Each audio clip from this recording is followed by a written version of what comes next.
किस तरह सरेआम बेनकाब हो रही है, ये बात बहते पानी की तरह साफ है। तो कट्टर ईमानदारी से घोर भ्रष्टाचारी तक का सफर केजरीवाल एंड कंपनी ने बहुत जल्दी पूरा कर लिया। तो आज की प्रेस वार्ता में 3 सवाल पूछकर शुरू करूंगी और उसके बाद एक कहावत आपने सुनी होगी, चोर चोर मौसेरे भाई।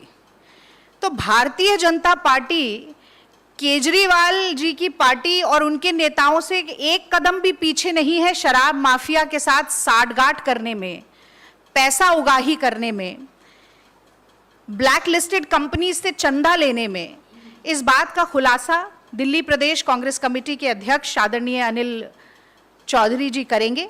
पर पहले 3 सवाल, बहुत ही प्रमुख 3 सवाल जो आम आदमी पार्टी से भारतीय राष्ट्रीय कांग्रेस पूछना चाहती है। तो पहला सवाल ये है, बहुत ही सीधा स्पष्ट पर थोड़ा कड़ा सवाल है कि आम आदमी पार्टी ये तय करके एक प्रेस वार्ता करे और दिल्ली की जनता को जानकारी दे कि उनकी शराब नीति उनके हिसाब से सही है या गलत है। अगर सही है तो सीबीआई जांच की खबर आते ही ये डर के मारे टांगे क्यों कांपने लगी? जिस नीति को लाभकारी बताते थे, जिस नीति को दिल्ली को रेवेन्यू सरप्लस बनाने की सबसे मजबूत कड़ी बताते थे, उस नीति को वापस क्यों लेना पड़ा? और वापस लेकर उन्हीं शीला दीक्षित जिनके बेईमान लिखकर पोस्टर ऑटो के पीछे चिपकाए जाते थे, उन्हीं शीला दीक्षित जी की नीति की शरण में क्यों आना पड़ा, ये तो बताना चाहिए। और अगर वो ये कहते हैं कि नीति सही नहीं थी इसीलिए वापस ली, तो गलत नीति पर मनीष सिसोदिया के खिलाफ कार्रवाई क्यों ना हो, ये भी बताना चाहिए। गलत काम करें और सीबीआई की जांच ना हो, ये आम आदमी की तो डिमांड नहीं हो सकती। ये तो बड़ा वीवीआईपी कल्चर है कि हम नेता हैं, हम मंत्री हैं, तो हमारी जांच भी नहीं हो सकती।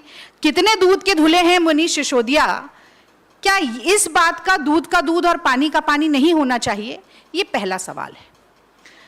अब दूसरा सवाल, भाई लोकतांत्रिक मूल्यों में जो भी व्यक्ति, नेता, राजनीतिक दल विश्वास करता है, मैं समझती हूं कि उसका कर्तव्य बन जाता है कि अगर उन्हीं लोकतांत्रिक मूल्यों का कोई हनन करने की कोशिश कर रहा है, पैसों का लालच देकर पार्टी तोड़ने की कोशिश कर रहा है, अलग अलग किस्म के प्रलोभनों के जरिए संघीय ढांचे पर चोट करने की कोशिश कर रहा है और मनीष सिसोदिया जी को फोन करके एकनाथ शिंदे बनाकर पार्टी में 2 फाड़ करने की कोशिश कर रहा है, तो उस आदमी का नाम और फोन नंबर आप सार्वजनिक क्यों नहीं करते? किसे बचाना चाहते हैं आप? किसकी मदद करना चाहते हैं आप? कहीं ऐसा तो नहीं कि ए टीम और बी टीम का खेल फिर से शुरू हो गया है? हिमाचल और गुजरात के मद्देनजर ये भाजपा और आम आदमी पार्टी की अगर साठगांठ नहीं है, तो मैं समझती हूं कि पहली फुर्सत में एक प्रेस वार्ता करके ये बताना चाहिए कि वो कौन लोग हैं भाजपा के जो 70 विधायकों में से 62 विधायकों की पार्टी को भी तोड़ने की चेष्टा कर रहे हैं। अब आप ये खुद ही अंक गणित कर लीजिएगा कि 62 विधायकों का 2/3 कितना होगा और उसके लिए क्या क्या करना पड़ेगा। पर अगर हो रहा है तो आप सार्वजनिक करिए, ये जरूरी है। अब तीसरा सवाल, और देखिए बड़ा इंटरेस्टिंग सवाल है, इस पर जरा ध्यान दीजिएगा। पंजाब में इनकी सरकार है, आम आदमी पार्टी की सरकार है, स्वास्थ्य मंत्री पर आरोप लगता है और वो ढोल नगाड़े के साथ पूरे देश में बताते हैं कि हमने अरेस्ट कर लिया। ये नहीं बताते कि संगरूर में चुनाव था और तालियों के साथ वोट भी बटोरने थे, पर ये पूरे देश में ढोल नगाड़े बजते हैं, अरेस्ट कर लिया, अरेस्ट कर लिया। पंजाब के स्वास्थ्य मंत्री को अरेस्ट कर लिया। दिल्ली में मुख्य सचिव की रिपोर्ट आ जाती है, 144 करोड़ के घोटाले का खुलासा हो जाता है, सीबीआई की जांच, सीबीआई की एफआईआर आ जाती है, लेकिन मनीष सिसोदिया के खिलाफ या मनीष सिसोदिया से इस्तीफा लेने की बजाय केजरीवाल उन्हें भारत रत्न देना चाहते हैं। एक भ्रष्टाचारी को भारत रत्न देने की बात हो रही है। तो कमाल की बात यह है कि वहां का स्वास्थ्य मंत्री भी जेल में है, यहां का स्वास्थ्य मंत्री भी जेल में है। 2-2.5 महीने से जेल की हवा खा रहे हैं, याददाश्त चली गई, लेकिन इस्तीफा नहीं लिया गया, बर्खास्त नहीं किया गया। दिल्ली का स्वास्थ्य मंत्रालय कौन चला रहा है, याददाश्त गए हुए व्यक्ति जेल से चला रहे हैं या उनके बिहाफ पर कोई डिफैक्टो चला रहा है, किसी को मालूम नहीं है। और मालूम कैसे हो, ये तो मुख्यमंत्री ऐसे हैं जिन्होंने कोई पोर्टफोलियो ही नहीं लिया हुआ, दिल्ली की कोई जिम्मेदारी नहीं है उनके पास ताकि देश की राजनीति में पैर पसार सके। तो ये जानना चाहती है भारतीय राष्ट्रीय कांग्रेस कि अगर कोई केजरीवाल का करीबी भ्रष्टाचार करेगा तो भ्रष्टाचार तो क्या ऐसा लगता है उसे 100 खून माफ है, मनीष सिसोदिया पर कोई कार्रवाई नहीं होगी। या फिर ये मान लिया जाए कि ये तार सीधे मुख्यमंत्री के साथ ही जुड़े हैं, ये शराब माफिया की पैसा उगाही सिर्फ मनीष सिसोदिया तक सीमित नहीं है, केजरीवाल के हाथ भी इसमें रंगे हुए हैं और शायद इसीलिए मनीष सिसोदिया का इस तरीके से बचाव हो रहा है। 3 सवाल, शराब नीति सही है या गलत है? सही है तो वापस क्यों ली, और गलत है तो गलत काम पे कार्रवाई क्यों ना हो? दूसरा सवाल, आपकी पार्टी को कोई तोड़ने का षड्यंत्र कर रहा है, पैसा देकर खरीद फरोख्त करने की कोशिश कर रहा है, तो आप मुंह पर दही जमाकर क्यों बैठे हैं? सार्वजनिक करिए उस व्यक्ति के पहचान को, बताइए देश को कि कौन वो व्यक्ति है जो लोकतंत्र का ऐसा मजाक उड़ाने की कोशिश कर रहा है, कौन सा दल है। केवल नाम लेने से नहीं होगा, आरोप साबित करने पड़ेंगे, क्योंकि आप वही व्यक्ति हैं जो शीला जी के खिलाफ 14 फाइल लेकर घूमने की बात करते थे। 8 साल हो गए, एक पन्ना नहीं दिखा पाए। आपकी किसी बात पर कोई भरोसा नहीं किया जा सकता जब तक आप तथ्य के साथ उसे जनता के सामने ना करें, सार्वजनिक ना करें। और पंजाब का स्वास्थ्य मंत्री अरेस्ट हो सकता है तो सीबीआई की एफआईआर के बाद निष्पक्ष जांच के लिए मनीष सिसोदिया का इस्तीफा क्यों नहीं लिया जाता? जेल की हवा खा रहे दिल्ली के स्वास्थ्य मंत्री सत्येंद्र जैन का इस्तीफा क्यों नहीं लिया जाता? ये 3 प्रमुख सवाल हमने पूछे। और अनिल चौधरी जी को माइक देने से पहले एक बात मैं और करना चाहूंगी, क्योंकि मैं खुद इस बात से बहुत आहत हूं।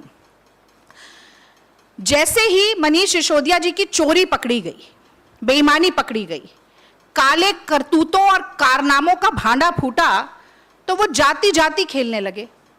वैकल्पिक राजनीति हवा में चिड़िया की तरह फुर्र हो गई। महाराणा प्रताप याद आ गए, राजपूत वंश याद आ गया। जब ये अन्ना आंदोलन कर रहे थे तो गांधी जी के भक्त थे, तब इन्हें थप्पड़ भी पड़ते थे, कहीं आपको याद होगा, तो थप्पड़ पड़ जाता था तो गांधी समाधि पहुंच जाते थे राजघाट और पश्चाताप के घड़ियाली आंसू बहाने लगते थे।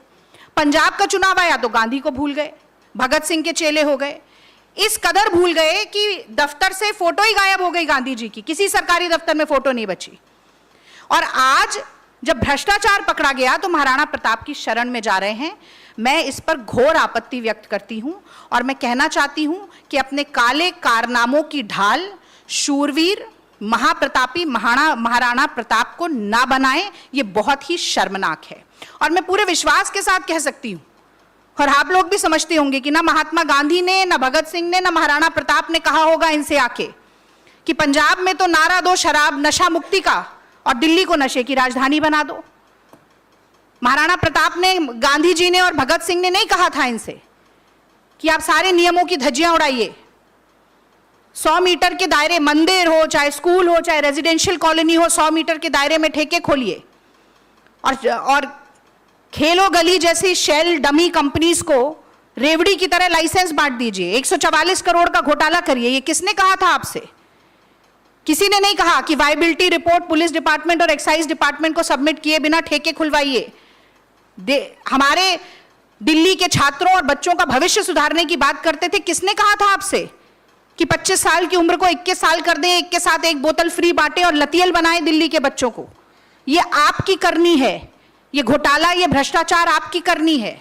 और जैसी करनी होती है केजरीवाल जी, वैसी ही भरनी होती है।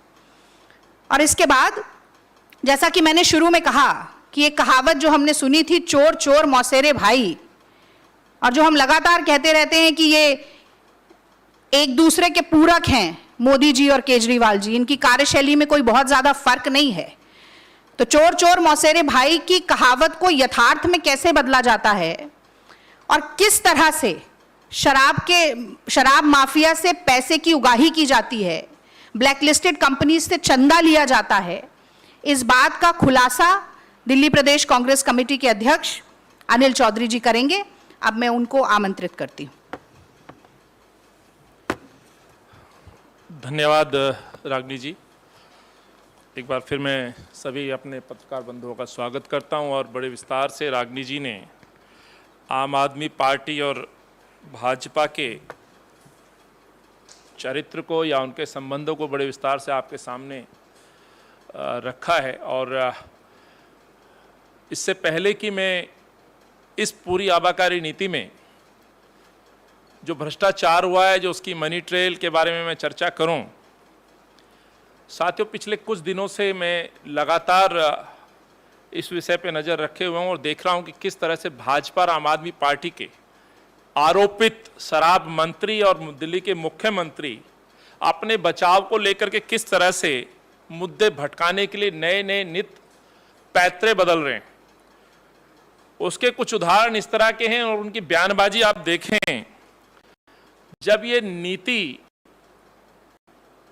बनाने की बात आई, हालांकि वो मैं पहले भी कहा है कि कोविड काल में जब लोग ऑक्सीजन के लिए तरस रहे थे, बेड के लिए संघर्ष कर रहे थे, दवाइयों की कालाबाजारी हो रही थी, उस समय दिल्ली के मुख्यमंत्री और शराब मंत्री शराब माफिया के साथ मिलके शराब नीति पे काम कर रहे थे।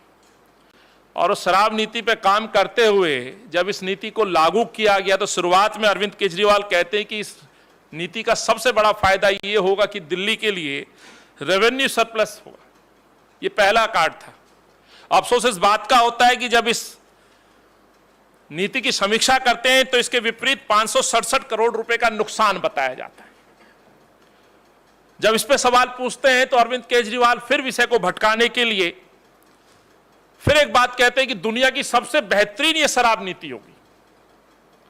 अरविंद केजरीवाल बड़े दावे के साथ कहते हैं और इनके शराब मंत्री कहते हैं, लेकिन अफसोस इस बात का है कि ये 31 जुलाई 2022 को वापस ले ली जाती है। लगभग 8 से 9 महीने में ये नीति वापस हो जाती है।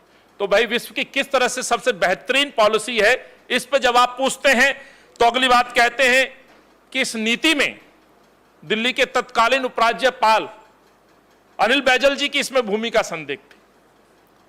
हालांकि इस बात को हम कहते रहे हैं कि लगातार जब कांग्रेस पार्टी इस पर प्रश्न पूछ रही थी तो एलजी साहब ने इस पर संज्ञान नहीं लिया। हम भी ये बात कह रहे थे कि भाजपा के उपराज्यपाल साहब और दिल्ली के मुख्यमंत्री के बीच में ऐसी क्या डील हुई है कि इस नीति को पास कर दिया गया, लागू कर दिया गया।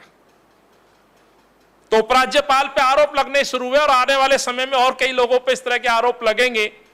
जब कहते हैं ना कि जब पोल खुलनी शुरू होती है तो एक दूसरे की पोल खोलने का काम फिर सब लोग करना शुरू करते हैं। अभी अधिकारियों पे गाज गिरी है, अभी अधिकारी भी बोलना शुरू करेंगे। फिर कट्टर ईमानदारी का सर्टिफिकेट लेके आते हैं।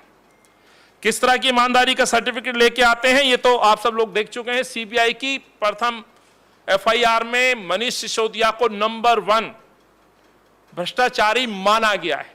तो ये कट्टर ईमानदारी का सर्टिफिकेट है। शीला दीक्षित की आबाकारी नीति पे प्रश्न उठाने वाले मुख्यमंत्री लौट करके फिर शीला दीक्षित की आबाकारी नीति को सही मानते हैं। और यह दर्शाता है कि जो 15 साल कांग्रेस ने दिल्ली को दिए इस बेहतरीन शहर बनाने में, शीला जी के चेहरे पे जो व्यक्ति कालिक पोतता था, आज उस शीला दीक्षित आज हमारे बीच में नहीं। क्या उससे माफी मांगेंगे? 8 महीने में आपने कदम खींच लिए, बेहतरीन विश्व की पॉलिसी जिसको आप कहा करते थे उससे पीछे क्यों हटे? अपने आप में साबित हो जाता है। और शीला जी की आबाकारी नीति में जिस भगत सिंह जी का नाम लिया जाता है उस दिन को ड्राई डे के रूप में हम सब लोग जानते थे। ये वो मुख्यमंत्री है जिसने तमाम ड्राई डे को खत्म कर दिया। और बात करते हैं अपने बचाव में भगत सिंह की और महाराणा प्रताप की, जो बात रागिनी नायक जी ने कही। जब उस पर आगे बढ़ते हैं तो फिर गुजरात चुनाव का कार्ड ले आते हैं। गुजरात चुनाव को आगे रखा जाता है। सब जानते हैं गुजरात से पहले गोवा और उत्तराखंड और उत्तर प्रदेश में जो आम आदमी पार्टी की हालत हुई है, तो स्वाभाविक है चुनावी उद्देश्य से गुजरात को भी मैदान में उतारा जाता है। फिर न्यूयॉर्क टाइम्स कार्ड खेला जाता है। अरे बात शराब नीति की हो रही है, आप लेकर के आ रहे हैं शिक्षा नीति, स्वास्थ्य नीति, और वो स्वास्थ्य नीति जिसमें कोविड काल में सबसे ज्यादा राजधानियों में कहीं मौत हुई तो हिंदुस्तान की राजधानी दिल्ली में मौतें हुई हैं। जिस शिक्षा नीति की बात कर रहे हो तो ये दिल्ली का 10वीं का बोर्ड पहले 10 बोर्ड की यदि श्रेणी में गिना जाए तो आज सबसे निचले स्थान पर है। और ये दिल्ली का शिक्षा का स्तर शीला जी के समय में टॉप 10 बोर्ड में हुआ करता था। तो यह शिक्षा का स्तर है। लेकिन विषय को, मुद्दे को भटकाने के लिए बार बार अरविंद ये कदम उठाते रहे हैं। विपक्ष पर सीबीआई ईडी के दुरुपयोग की बात की गई, तो कहना चाहता हूं साथियों, ये जो आबाकारी नीति की जो कंप्लेंट है, ये जो शिकायत है, ये सबसे पहले इसकी लड़ाई लड़ने वाली यदि कोई पार्टी थी तो कांग्रेस पार्टी थी। और ये इसका पुख्ता सबूत है, मैं आपको दिखा रहा हूं, बार बार दिखाता हूं मैं। लगभग 1 दर्जन से ज्यादा प्रेस वार्ताएं हमने की, मुख्यमंत्री के घर का, निवास का हमने घेराव किया, जन जागरण पोल खोल यात्राओं के माध्यम से हमने प्रश्न पूछा। हम पहले आगरा के मूड में जाकर के इस सरकार को जगाना चाहते थे, और जब नहीं जागे तो यही कारण है कि पुलिस कमिश्नर के पास हम 3 जून 2022 को जाकर लिखित रूप में शिकायत करते हैं। यह उसका प्रमाण है साथियों। और ये कहते हैं कि ईडी और सीबीआई का दुरुपयोग, कई बार जब इतना दुरुपयोग बढ़ जाता है तो स्वाभाविक है जब सही कार्रवाई होती है तो वो भी संदेह की दृष्टि से देखी जाती है। लेकिन दिल्ली का भ्रष्टाचार का मसला बिल्कुल क्लियर है कि भ्रष्टाचार इसमें हुआ। फिर एक नया बयान, ऑपरेशन लोटस का हट। अरे भाई, आप चाहते क्या हैं? पिछले 10-15 दिनों में जिस तरह की बातें अरविंद केजरीवाल कर रहे हैं, बगैर किसी प्रामाणिकता के ऊपर रागनी जी ने उनसे साक्ष्य मांगे हैं, बताया जाए, कहा जाए 62 विधायकों को तोड़ने की साजिश हो रही है। अरे पूरी तरह से साबित हो चुका है कि और भी टीम के रूप में आप यहां काम कर रहे हैं, तो इसमें ना तो कोई संभावना है, ना इस पे कुछ कहा जा सकता है। जब इस पे भी आप आगे घिरते नजर आते हैं तो आप अपनी जाति और महापुरुषों के पीछे छिपने का काम करते हैं। सर मानी चाहिए अरविंद केजरीवाल और सिसोदिया को। महाराणा प्रताप, भगत सिंह की औलाद जैसे संवाद करते हैं। आप देखिए, कट्टर ईमानदार पहले भगत सिंह का नाम लिया जाता था, और जिस भगत सिंह जी ने 23 साल की उम्र में फंदे को चूम लिया हो, उस भगत सिंह ने कभी कल्पना नहीं की कि 21 साल की उम्र में दिल्ली के युवाओं को दारू पीने का अधिकार दिया जाए। आज भगत सिंह के परिवार के लोग यदि इस बयान को सुने तो मैं समझता हूं सबसे निंदनीय है। यदि कोई बयानबाजी अरविंद केजरीवाल की तरफ से रही है तो ये भगत सिंह के अपमान करने वाली बयानबाजी है। भारत रत्न की बात कही, मैं कहना चाहता हूं यदि वाकई भ्रष्टाचार में कोई श्रेणी शुरू हुई भविष्य में, जिसकी उम्मीद नहीं है, पर यदि कोई भ्रष्टाचार में किसी ने शुरुआत की तो मुझे लगता है अरविंद केजरीवाल और सिसोदिया को भ्रष्टाचार की श्रेणी में भारत रत्न जरूर मिलना चाहिए। उसकी अनुशंसा मैं भी करना चाहता हूं। साथियों, कांग्रेस लगातार इस विषय पर जहां संघर्ष कर रही थी, जैसे मैंने कहा दर्जनों धरना हो, प्रदर्शन हो, प्रेस वार्ता हो, उसके माध्यम से संघर्ष कर रही थी, वहां भाजपा के कुछ जो सूरवीर हैं वो मौन बन के बैठे रहे। क्योंकि जो विषय मैं अब आपके सामने रखना जा रहा हूं, यह विषय भाजपा को भी आपके समक्ष उनकी कथनी और करनी का जो फर्क है वो रखना बहुत आवश्यक समझता हूं। दिल्ली के द्वारा जब नशे की राजधानी सरकार के द्वारा, अरविंद के द्वारा बनाई जा रही थी, एक नई पहचान दी जा रही थी, तो भाजपा के भ्रष्टाचार में भागीदार बन चुप बैठे थे। इसीलिए मैंने पिछली प्रेस वार्ता में भी कहा था कि 8 विधायक, 7 सांसद, 150 से ज्यादा पार्षद, दिल्ली प्रदेश भाजपा का अध्यक्ष, पूरा संगठन मौन बन करके चुप रहा। 18 विधानसभा क्षेत्र ऐसे हैं जो नॉन कंफर्मिंग एरिया था, वहां लगभग 134 दुकानें खोली गई। इस नॉन कंफर्मिंग एरिया के लेकर के हम हरदीप पुरी साहब जो भाजपा के मंत्री, उनसे भी मिले। ये हमारा प्रयास है जो दिखाता है कि इस दिल्ली के लिए हम चिंतित थे। लेकिन ना भाजपा का विपक्ष का नेता मिला, ना सांसद मिले, ना विधायक मिले कि नॉन कंफर्मिंग एरिया में दारू की दुकानों के ठेके क्यों खोले जा रहे हैं। और वहां पे दिल्ली के मेयर और भाजपा के लगभग 150 से ज्यादा पार्षद पैसा लेकर के वहां एमसीडी से लाइसेंस दिलवाने का काम कर रहे थे। यह मैं कहना चाहता हूं। तो साथियों, एमसीडी और डीडीए से मिलकर के 134 से ज्यादा दुकानें देहात में खोल दी जाती हैं जो नॉन कंफर्मिंग एरिया है। और जब बात खुलती है, पोल खुलती है, तो जांच की तरफ जब आगे चीजें बढ़ती हैं तब जाकर के उन पर रोक लगती है। और मास्टर प्लान की जिस तरह से धज्जियां उड़ाई गई वो सबने देखा है। इसकी शिकायत हमने लिखित रूप में जांच एजेंसी को भी दी गई, जो मैंने आपको पूर्व में दिखाई। कांग्रेस पार्टी सड़कों पर आंदोलन कर रही थी, भाजपा के सांसद महोदय अपने गाने की रिकॉर्डिंग में बिजी थे। एक क्रिकेटर साहब रिकॉर्डिंग क्रिकेट मैच के दौरान लाइव कमेंट्री और मध्य प्रदेश के अंदर जलेबी का लुत्फ ले रहे थे। एक जनाब हंसराज हंस सिंह साहब की 4 लाइन हैं, दिल्ली में चोरी साड़ा हो गया, और की करिए दिल्ली नशे में टल्ली हो गया, गाना गुनगुना रहे थे साहब। कहां है वो सिंगर साहब? मुझे लगता है वो भी उसी में बिजी हैं। बाकी के लोग आज तक लापता हैं। दिल्ली की एकमात्र महिला सांसद ने आज तक चुप्पी नहीं तोड़ी है कि दिल्ली के अंदर शराब माफिया जब दिल्ली को कब्जा रहा था तो वो कहां थी, जिनका नाम मीनाक्षी लेखी महोदय। मास्टर प्लान को लेकर के मैंने बताया और भाजपा की कथनी करनी का मैंने बताया, जनजागरण का जिक्र मैंने आपसे किया। सवाल इस बात का है कि हम शिकायत लिखते हैं और भाजपा के सूरवीर जो आजकल डिबेट में उतरे हुए हैं, लगातार बयानबाजी कर रहे हैं, पूरी तरह से सोए हुए थे, नींद में पूरी तरह से। तो कांग्रेस का जो सड़कों का संघर्ष रहा साथियों, जो शिकायत रही, हम लोग 3 जून 2022 को शिकायत करते हैं। जब सड़क के संघर्ष से इनकी नींद नहीं टूटती है और ये लोग इस पे संज्ञान नहीं लेते, तानाशाही रवैया अपनाते हुए इस पूरी आबाकारी नीति को थोपने का काम करते हैं, तो हम शिकायत लेके दिल्ली के तत्कालीन पुलिस कमिश्नर राकेश अस्थाना के कार्यालय जाते हैं।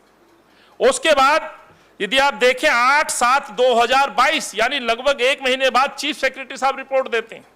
20/7 को एलजी साहब अनुशंसा करते हैं। यह दर्शाता है साथियों, इससे पहले यदि संघर्ष किसी ने किया तो कांग्रेस के कार्यकर्ताओं ने किया, कांग्रेस पार्टी ने किया। उन बहनों ने जो आवाज हम तक पहुंचाई कि जिन चौक चौराहे पर स्कूल की बसें रुकती हैं वहां पर शराब की दुकानें खोली जा रही हैं, उसका विरोध हम करते हैं। विरोध के स्वरूप महिलाओं पर लाठी भांजी जाती है, बाउंसरों से पीटा जाता है, यह पूरी दिल्ली ने माहौल देखा है। और जो बात करते हैं न्यूयॉर्क टाइम्स की, मैं सवाल पूछना चाहता हूं, दिल्ली की सड़कों पर नित नए दिन लंबी लंबी सड़कें, लंबी लंबी लाइनें लगी हुई शराब की, डिस्काउंट की, लोग अपने सरों पे कंधों पे 2-2 पेटियां लेके जाते नजर आते हैं। क्या यह कानून का उल्लंघन नहीं था? क्या दिल्ली के लोगों को मजबूरन अपराधी बनाने की साजिश नहीं थी? जो घर में 2-4 लीटर से ज्यादा शराब नहीं रख सकता, उन लोगों को आपने 2-2, 3-3 पेटियां अपने घर में रखने के लिए, कानून तोड़ने के लिए विवश कर दिया। क्या यह एक अपराध नहीं था साथियों? इसीलिए आज जो मैं आपके सामने बात रख रहा हूं, मैंने उस दिन भी कहा था, भ्रष्टाचार भाजपा की मनी ट्रेल का मैंने जिक्र किया था। मध्य प्रदेश के एक सोम ग्रुप की जो कंपनी है, जिसके मालिक जेके अरोड़ा साहब हैं, उसका मैंने जिक्र किया। हालांकि 2 दिन से भाजपा के प्रवक्ता आजकल उसका नाम नहीं ले रहे। जब उनको पता चला है कि भाजपा के खाते में व्हाइट का पैसा डाला है लगभग 2 करोड़ रुपए, और यह उस समय डाला है जब यह नीति यहां बन रही थी, वो प्रश्न मैं आज फिर दोहरा रहा हूं। 28/8/2020 को 1 करोड़ रुपए, 30/10/2020 को 50 लाख रुपए, 21/12/2020 को फिर 50 लाख रुपए, यह भाजपा के सीधे अकाउंट में सोम ग्रुप ने पैसा दिया है। यह पक्के का पैसा है। इसीलिए 72 घंटे बाद भी आज तक भाजपाई के जो सूरवीर हैं अपना मुंह नहीं खोल रहे हैं, मुंह पे टेप लगी हुई है, जवाब नहीं देते कि पैसा किस लिए आया, यह पैसे का लेन देन जो हुआ। अब सवाल साथियों आज के उस मेन बिंदु का है। कल साथियों एक खबर लगी है, वो खबर मैं आपको दिखा रहा हूं। ये इंडियन एक्सप्रेस की खबर है, और जो मैंने आपके सामने बात रखी कि ये कंप्लेंट, ये शिकायत, ये लड़ाई कांग्रेस के कार्यकर्ता और दिल्ली की जनता की लड़ाई थी जो हम लड़ रहे हैं। इस खबर के अनुसार कांग्रेस अध्यक्ष, जो कि मेरा नाम इसमें मेंशन है, कांग्रेस की शिकायत पे ईओडब्ल्यू ने जो कंप्लेंट पे जांच करनी शुरू की थी, जिसके दस्तावेज दिल्ली सरकार से मांगे गए थे, आज उस ईओडब्ल्यू जो शाखा है वो इस जांच को बंद करने की एक सूचना इसमें छपी है इंडियन एक्सप्रेस में।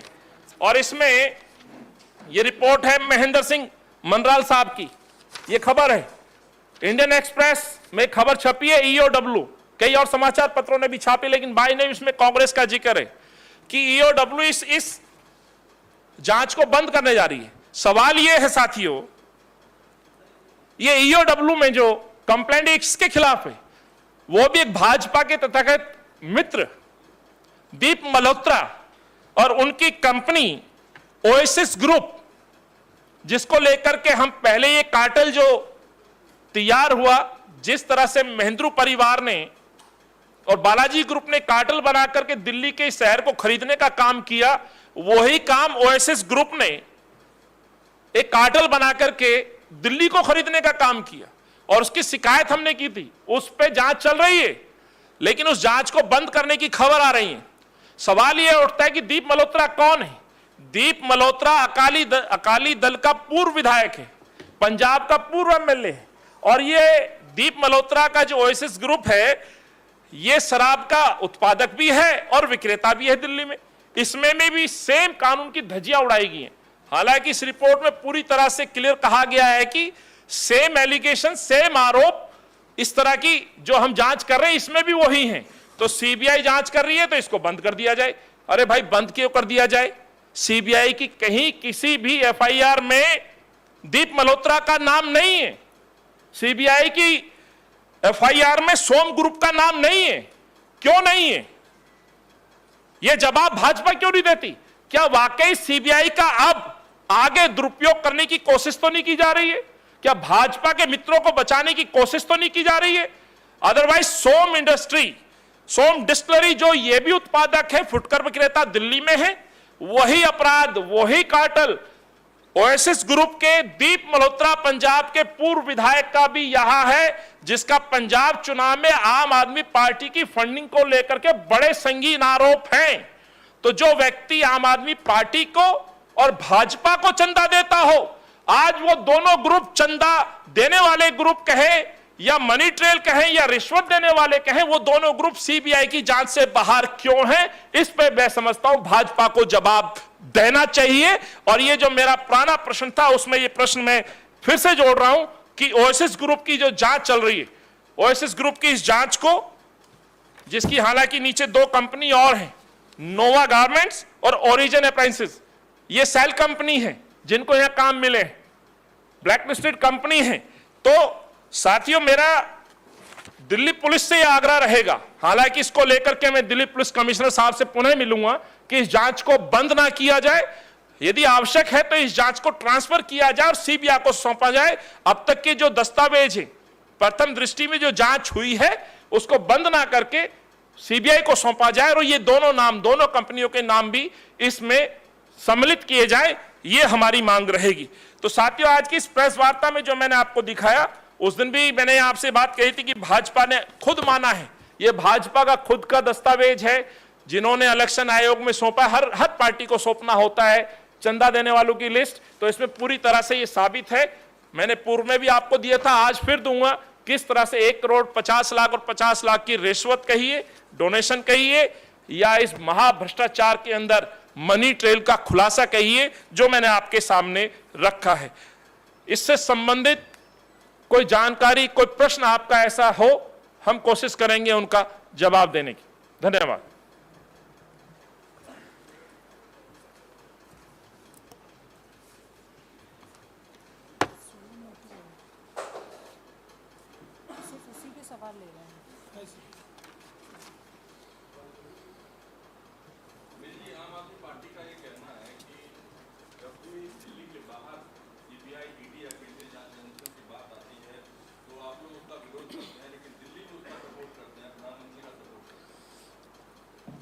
देखिए सर, मैंने बड़े विस्तार से अभी बात रखी, मैं एक आपको फिर पुनः वो डॉक्यूमेंट दिखा रहा हूँ। ये वो लेटर है, ये वो शिकायत पत्र है जो हमने किया सबसे पहले।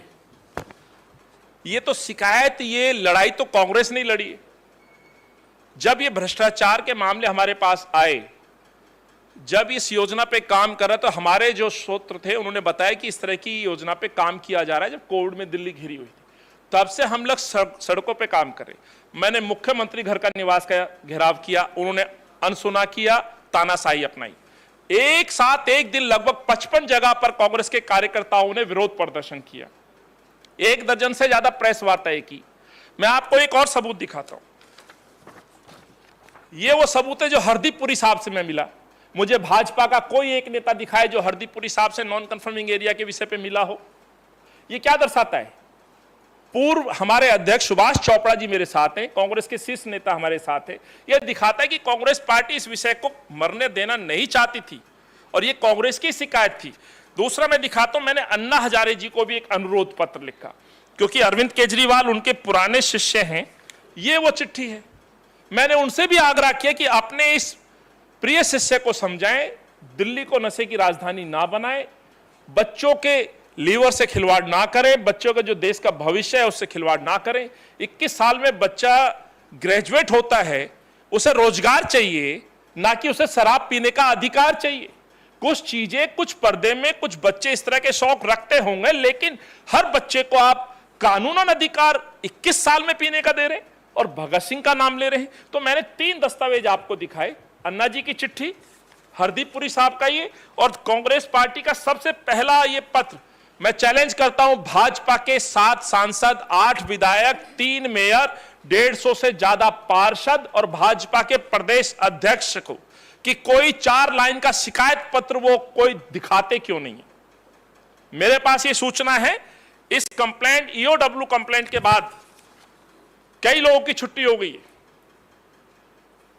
कि आखिर आपने कांग्रेस की ये शिकायत पर ईओडब्ल्यू में जांच शुरू क्यों कर दी। यही कारण है कि आज 2 तथाकथित इनके जो मित्र हैं, दीप मल्होत्रा, सोम डिस्टिलरी ऑनर्स को इस सीबीआई की एफआईआर से दूर रखा गया।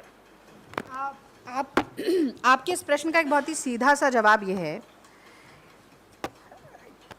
कि इस पूरे प्रकरण के ओरिजिनल कंप्लेनेंट्स, सबसे पहले शिकायतकर्ता हम यानी कि कांग्रेस पार्टी है। और जैसा कि अनिल चौधरी जी ने बताया आपको कि जब भारतीय जनता पार्टी के सारे विधायक, सारे सांसद और सारे निगम पार्षद इस इलीगल शराब नीति पर मुंह में दही जमाकर बैठे थे, तब दिल्ली प्रदेश कांग्रेस कमेटी के अध्यक्ष और दिल्ली के तमाम वरिष्ठ कांग्रेस के नेता शिकायत लेकर पुलिस के पास, एलजी के पास और यहां तक कि अन्ना हजारे के पास भी चिट्ठी पहुंचाने का काम कर रहे थे। तो जो शराब नीति दिल्ली की जड़ों को खोखला कर रही है, दिल्ली के भविष्य को अंधकार में ले जा रही है, उस शराब नीति का हम सहयोग करें। भ्रष्टाचार जो आपने किया उसकी आड़ बन के कांग्रेस पार्टी खड़ी हो, उनकी अपील है कि हम उनकी मदद करें। चाकू की पसलियों से गुजारिश तो देखिए, आप दिल्ली को खत्म करने का काम कर रहे हैं और आपकी मदद करें। पर इसमें एक समस्या और है, असल में देश की जांच एजेंसियों का दुरुपयोग इतना ज्यादा हो चुका है कि जब सही काम भी वो करती है तो संदेह की दृष्टि में आ जाती है। वो आपने शेर आया वाली कहानी तो सुनी होगी। अब सच में दिल्ली में जो भ्रष्टाचार हुआ है, जिसकी शिकायत कांग्रेस पार्टी ने की, उसके ऊपर अंततः सीबीआई जो जांच कर रही है, तो उसमें आम आदमी पार्टी कह रही है कि हमारी मदद क्यों नहीं करते, हम भ्रष्टाचारियों की मदद नहीं करते, दिल्ली को बर्बाद करने वालों की हम मदद नहीं करेंगे। हम खड़े रहेंगे, सड़क से लेकर सदन से लेकर संसद तक जहां भी प्रतिनिधित्व कर सकते हैं हम बोलेंगे, आवाज उठाएंगे और भ्रष्टाचारियों को हम पूरी पुरजोर कोशिश करेंगे कि वो जेल के अंदर बंद हो। और इसी के साथ साथ अगर देश में प्रतिशोध की ज्वाला में धधकते हुए मोदी जी जांच एजेंसियों को कठपुतली बनाकर इस्तेमाल करने की कोशिश करेंगे, तो उसके खिलाफ भी हम पूरी तरह से आवाज उठाएंगे, एकजुट होकर लड़ाई लड़ेंगे।